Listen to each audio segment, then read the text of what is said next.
करेंगे आपके subscribe, like, share, comment की बहुत ज़रूरत है हमें, तो प्लीज़ कर दीजिएगा। अच्छा, तो उसके बाद क्या हुआ कि जब ये सारी सिचुएशन हुई, तो ये सारी सिचुएशन के बाद निकला है कि पुलिस ने जो है ना जोली जोसेफ को एक दिन आई और आके अरेस्ट किया। अब अरेस्ट करके वो ले गए पूछने के लिए, ऑब्वियसली रिमांड में, जोली जोसेफ को भी और उसके हस्बैंड को भी। अच्छा, अब हस्बैंड जो था वो क्या कहते हैं जो है वो तो अगले दिन छूट गया। जब बॉडीज़ की फोरेंसिक रिपोर्ट आई, ठीक है, उसमें ये हुआ कि 2 से 3 बॉडीज़ का ऑलरेडी साइनाइड उसमें मिल गया है, ठीक है। और ये सारी सिचुएशन है। अभी जोली जोसेफ अपने घर में थी, अरेस्ट नहीं हुई थी, सॉरी एक मैंने थोड़ा सा मिक्सअप कर दिया। खैर, जोली जोसेफ अपने घर में थी, ठीक है। तो ये जब सारा ये पुलिस कंप्लेंट फाइल हुई थी, जो इनका बेटा था वो ऑलरेडी एक बोर्डिंग स्कूल में पढ़ने गया हुआ था, कॉलेज में पहुंच चुका था वो, ये जोली जोसेफ का बेटा और रॉय का बेटा, जिसका नाम रेमो था, जो पहला बेटा था, 1997 या 8 में पैदा हुआ था, और वो if I am not wrong वो बेंगलोर में पढ़ा था। तो वो बेंगलोर से उसने फ्लाइट ली, कनेक्टिंग फ़्लाइट थी, मुंबई आया, और थ्रू आउट वो न्यूज़ चैनल देखता है, और वो अपने घर वालों को भी कॉल कर रहा था और ये वो, लेकिन कोई भी फ़ोन नहीं उठा रहा था। जब वो घर पहुंचा तो उसका सिर्फ छोटा भाई उसके घर पे था, और खैर कुछ देर बाद उसकी जो माँ है वो भी घर पे पहुंची, और उसकी माँ जो थी वो काफ़ी पैनिक थी और काफ़ी डर वगैरह में, और इस तरह से ना कि देखा तुम्हारी आंटी और तुम्हारे अंकल क्या कर रहे हैं मेरे साथ, कि वो जितना भी मतलब वो बुरा भला कह सकते हैं, ठीक है। उन जो वो लड़का था, ज़ाहिर सी बात है वो एजुकेटेड था, और टाइम भी काफ़ी बदल चुका है, कहाँ 1996-7 से ये कहानी स्टार्ट हुई और कहाँ पे 2016 आ चुका है। तो लड़के ने कहा आप मुझे सही बात बताएं, ठीक है। वो बार बार करता रहा, ठीक है। तो आखिरकार आके जोली जोसेफ उसके सामने टूट पड़ी, ठीक है। टूट मतलब कि उन्होंने कहा कि मैंने कुछ गलतियाँ की हैं अपनी ज़िंदगी में, ठीक है, क्योंकि लड़का बार बार पूछा था अगर आपने कोई गलती की है मुझे वो बताएं, ठीक है, मुझे और कुछ नहीं सुनना, मुझे मीडिया की बात नहीं सुननी। तो ज़ाहिर बात है वो हर बेटा या बेटी अपने माँ बाप से पूछती है अगर इस तरह का कुछ भी होता है कि अगर कुछ है तो मुझे बताएं, आप मुझे तो बताएं ना। तो खैर जब उसने ये बात की तो ये रेमो जो लड़का था, बेटा था जोली जोसेफ का, ये अपने रूम में गया और इसने जाकर कॉल की अपनी आंटी को, और उसने कहा कि आप एक काम करें, आप पुलिस से बात करें और इस औरत को अभी के अभी अरेस्ट करवाएं। तो उसकी आंटी ने कहा कि ये तुम क्या कह रहे हो और किस चीज़ की बुनियाद पे कह रहे हो, क्योंकि अभी कुछ चीज़ें अभी भी हैं जो हमें कुछ कनेक्ट नहीं करी। उसने कहा कि आपकी शायद वो फोरेंसिक्स वगैरह में थोड़ा टाइम लगे, लेकिन वो मेरे सामने मान चुकी हैं। तो जब ये बात की, ठीक है, तो वो एक दफ़ा शॉक में चली गई, उसकी आंटी जो थी रेमो की, वो भी जो रॉय की बहन थी, और उन्होंने कहा कि एक काम करो, अब तुमने ये कह दिया है और तुम कह रहे हो कि उन्हें अरेस्ट करवाने का, तो एक काम करो, अपने रूम का दरवाज़ा बंद कर लो और किसी को ना अंदर आने देना, तुम भी और तुम्हारा छोटा भाई भी, उसका ध्यान रखना, और कोई भी चीज़ घर से खानी नहीं है, कोई भी चीज़ घर में पड़ी हो, कोई भी ऑफ़र करे कुछ भी, पानी तक नहीं पीना घर में, ठीक है। तो इस तरह का कुछ भी नहीं करना। तो खैर ये बात हुई, और जब वो फ़ोन पे थे ही अभी, तो दरवाज़े पे नॉक हुआ और लड़का गया दरवाज़े पे, तो आगे से उसकी माँ थी और कुछ उन्होंने आपस में बात वगैरह की। तो इतनी देर में जो आंटी थी ना, उसने कहा कि मैं फ़ोन नीचे रख रही हूँ, फ़ोन बंद कर रही हूँ, बताना मत कि तुमने मेरे से बात किया। Next day in the morning police I, police ने जोली जोसेफ को अरेस्ट किया और ले गई, उन्होंने अरेस्ट करके।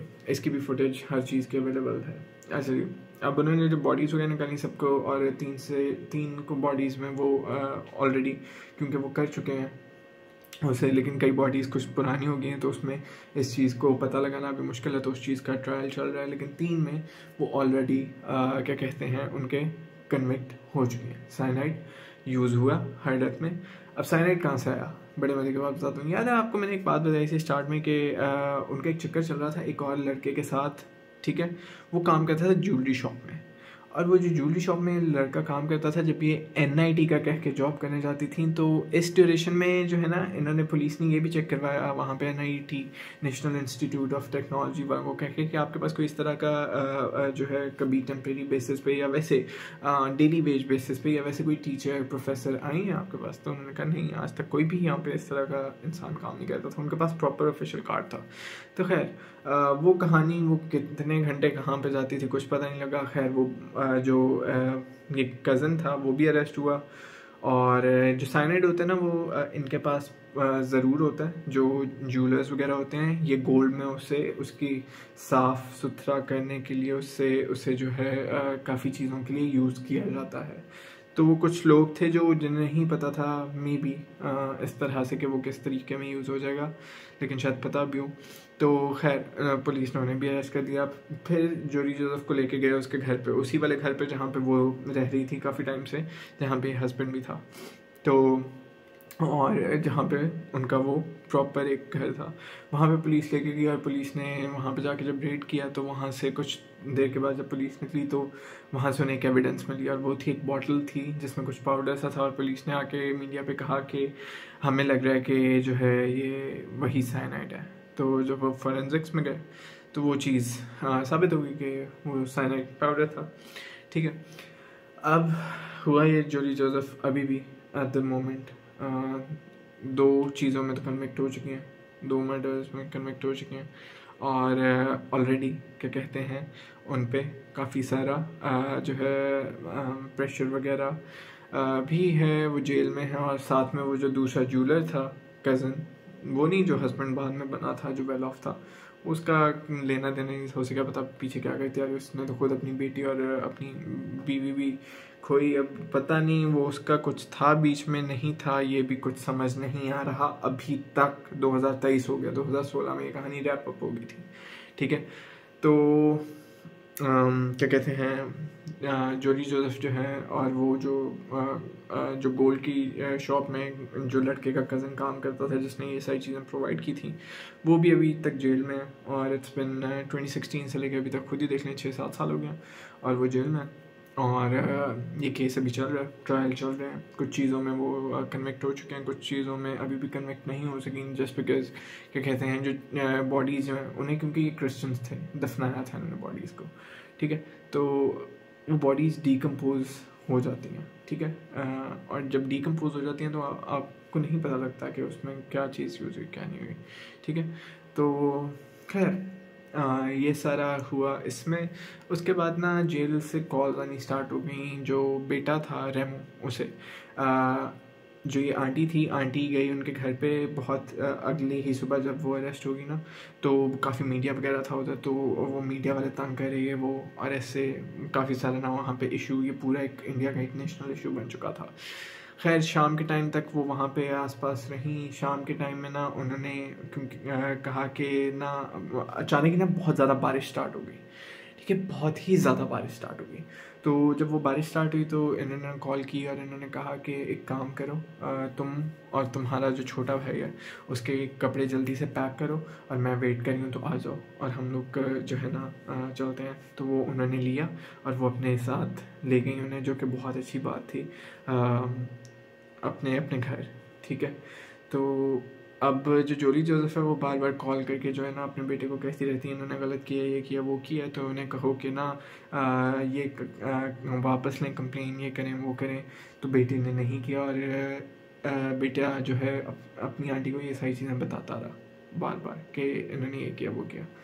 तो आंटी वो बहुत अच्छी साबित हुई हैं इस केस में, नो डाउट। ठीक है, अभी तक तो उन्होंने ये किया कि वो एक कहीं जेल में एक दिन ना जेल में मिलने जोली जोसेफ को, उन्होंने कहा कि देखो तुमने इतनी गलतियाँ की हैं, तुमने अपनी ज़िंदगी में इतना कुछ किया है, अब तुम्हारे जो बच्चे हैं वो तुम्हारी वजह से सफ़र नहीं करने चाहिए। ठीक है, वो मेरे लिए मेरे ही बच्चों के बराबर है और मैं उन्हें पाल रही हूँ और पाल लूँगी। तुमने जो अपनी ज़िंदगी की गलतियाँ की थी तुम उसकी सज़ा अब भुगतो। ठीक है, और तुम्हें वो भुगतनी पड़ेगी। ठीक है, ये बात हुई। और जब जोली जोसेफ के चेहरे वगैरह पे कोई किसी तरह का कोई वो कहते हैं ना रिमोर्स, कोई किसी तरह का कोई रिग्रेट नहीं था। ठीक है, उन्हें कोई दुख नहीं था इस बात का। और वो ये बात कह के निकली और ये फ़ोन्स का सिलसिला भी बंद हो गया। अभी के टाइम में 2023 में ख़त्म होने वाला, 24 में जाने वाले हैं हम। जोडी जोसेफ और वो जिसने प्रोवाइड किया था ये सब कुछ, वो भी बिहाइंड द बार्स हैं जेल में। और जो बच्चे हैं वो माशाल्लाह पढ़ रहे हैं और क्या कहते हैं अपनी अपनी फील्ड्स में डिफरेंट तरीके से, और क्या कहते हैं एक्सेल कर रहे हैं। उनकी जो आंटी है और उनका जो हस्बैंड था वो वही मतलब जो लड़का था ना रॉय की बहन और उसका हस्बैंड, उनका हस्बैंड, वो जो है क्या कहते हैं बच्चों की देखभाल करके उनकी एजुकेशन वगैरह हर चीज़ को प्रॉपर रखा हुआ है अपने बच्चों के साथ ही अपने बच्चों की तरह बिल्कुल। और वो काफ़ी खुश हैं, उनकी वीडियोस भी आती रहती हैं, काफ़ी सोशल मीडिया पे एक्टिव भी हैं। तो ये थी जी जोडी जोसेफ की कहानी, और कैसे कैसे लोग हैं इस दुनिया में, इधर से आपको पता लग गया होगा। तो खैर ये थी हमारी आज की वीडियो। अगर आपको वीडियो अच्छी लगी हो तो लाइक ज़रूर कर दीजिएगा, शेयर ज़रूर कर दीजिएगा, और सबसे ज़्यादा सब्सक्राइब पहले कर दीजिएगा। सब्सक्राइब बहुत इंपॉर्टेंट है, सब्सक्राइब कीजिएगा, बेल आइकन पर क्लिक कर दीजिएगा। और अगर आपने कोई रात से आगाह करना हो अपनी तो कमेंट सेक्शन खुला हुआ है। आपसे मुलाकात होगी अपनी अगली वीडियो में, तब तक के लिए अल्लाह हाफ़िज़।